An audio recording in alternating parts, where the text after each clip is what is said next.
গৌৰৱ গগৈৰ পাকিস্তান লিংক সন্দৰ্ভত অত্যন্ত আমাক ক্ষোভিত কৰিছে আৰু কেৱল আমাক মানে ভাৰতীয় জনতা পাৰ্টি নহয়, অসমৰ ৰাইজক বা সমগ্ৰ দেশৰ ৰাইজক তেখেতসকলে আকৌ এবাৰ গৌৰৱ গগৈক ৰক্ষণাবেক্ষণৰ স্বাৰ্থত দেশৰ জনতাক বিপথে পৰিচালিত কৰিবলৈ বিচাৰিছে।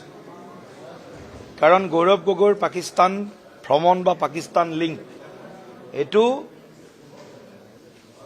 কেৱল ব্যক্তিগত বিষয় নহয়, তেওঁ যিটো ব্যক্তিগত আক্ৰমণ কৰিছে এইটো হ'ল ৰাষ্ট্ৰীয় সুৰক্ষাৰ লগত জড়িত এটা গুৰুত্বপূৰ্ণ বিষয়। গতিকে ৰাষ্ট্ৰীয় সুৰক্ষাৰ বিষয় এটাকো কংগ্ৰেছৰ দলৰ এগৰাকী সাধাৰণ সম্পাদিকাই কেনেদৰে লঘু কৰিব পাৰে, সৰু কৰিব পাৰে, অৰ্থাৎ ৰাষ্ট্ৰীয় নিৰাপত্তা ৰাষ্ট্ৰীয় সুৰক্ষাৰ প্ৰতি তেওঁলোক যে দায়বদ্ধ নহয়, ৰাষ্ট্ৰৰ সুৰক্ষাৰ বিষয় এটাক এজন ব্যক্তিৰ লগত তুলনা যেতিয়া কৰে এইটোৱে প্ৰমাণ কৰে যে প্ৰিয়ংকা গান্ধী ডাঙৰীয়ানীৰ গৌৰৱ গগৈক কেৱল মাত্ৰ কংগ্ৰেছ সভাপতি হিচাপে ৰক্ষণাবেক্ষণ দিয়াৰ বাবেহে এই ধৰণৰ এটা বক্তব্য প্ৰদান কৰিছে। তেখেতৰ আমি এই বক্তব্যক ভাৰতীয় জনতা পাৰ্টীয়ে আমি তীব্ৰ ধিক্কাৰ দিছোঁ, নিন্দা কৰিছোঁ আৰু যিখিনি কথা কোৱা বুলি মই অকণমান আগত যা চাইছোঁ শুনিছোঁ। গতিকে গৌৰৱ গগৈ ডাঙৰীয়ায়ো পাকিস্তানৰ লিংক সন্দৰ্ভত এতিয়ালৈকে মানে আচল কথাটো কোৱা নাই, লুকাই ৰাখিছে কথাবিলাক। অসমৰ ৰাইজক এতিয়ালৈকে সঁচা কথাখিনি ক'বলৈ সাহস কৰা নাই, স্পষ্টকৈ কোনো কথা নকয়। তেওঁ আপোনালোকে প্ৰশ্ন সুধিলে উত্তৰ নিদিয়ে। তেওঁ খালি আমাৰ মাননীয় মুখ্যমন্ত্ৰী ডাঙৰীয়া যিগৰাকী অসমখনক অনিৰুদ্ধ গতিৰে আগবঢ়াই লৈ গৈছে তেখেতক আক্ৰমণ কৰে, তেখেতৰ পৰিয়ালক আক্ৰমণ কৰে।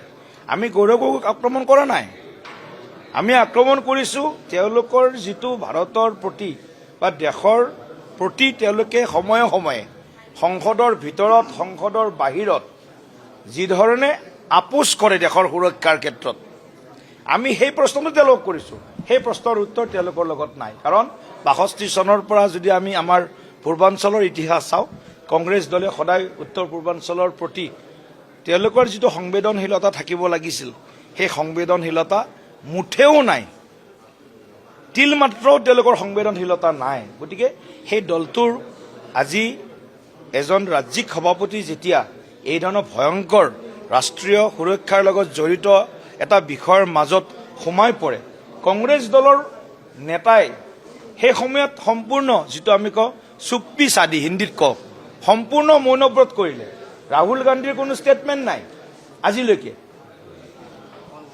খৰ্গে ডাঙৰীয়াৰ কোনো ষ্টেটমেণ্ট নাই আজিলৈকে।